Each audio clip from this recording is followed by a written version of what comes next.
The cry of Hannah and the silence of the priest Eli. And it came to pass, in the days when the temple still shone in Shiloh, for more than 300 years, the city of Shiloh was the religious center of Israel, the dwelling place of the tabernacle that housed the Ark of the Covenant, that there was a woman afflicted in soul whose name was Hannah. She was the wife of Elkanah, a man devoted to her, yet her womb was closed, and the silence of her body became the mirror of the sorrow dwelling within her soul. Her suffering was daily, for Elkanah had another wife named Peninnah, who provoked her continually, mocking her because she had children, while Hannah remained barren. And that mockery, that laughter, pierced Hannah's heart like a cold blade, night after night.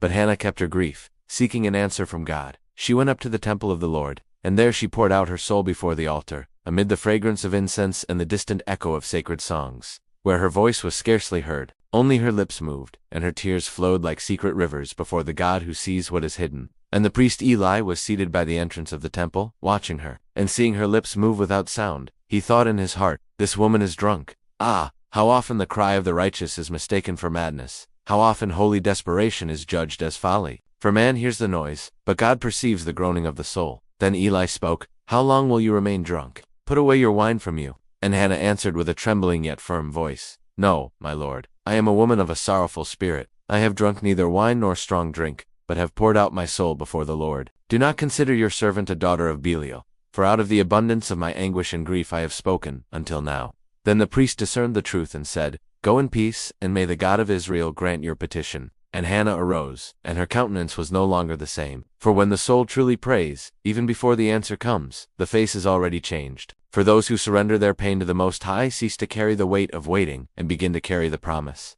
And in due time, Hannah conceived and bore a son, and called his name Samuel, meaning heard by God. And she said, "I asked the Lord for him, and the Lord has granted my request." And when the boy was weaned, Hannah brought him to the temple, and presented him to Eli, saying, "For this child I prayed, and the Lord has granted me what I asked of him. Therefore I give him to the Lord. For all the days of his life, he shall belong to the Lord." And the temple that once knew silence was filled with song. For from pain was born a prophet, and from a barren womb sprang the voice that would hear God and guide kings. O sublime mystery! The same altar that witnessed tears also witnessed gratitude. The same priest who judged would later bless.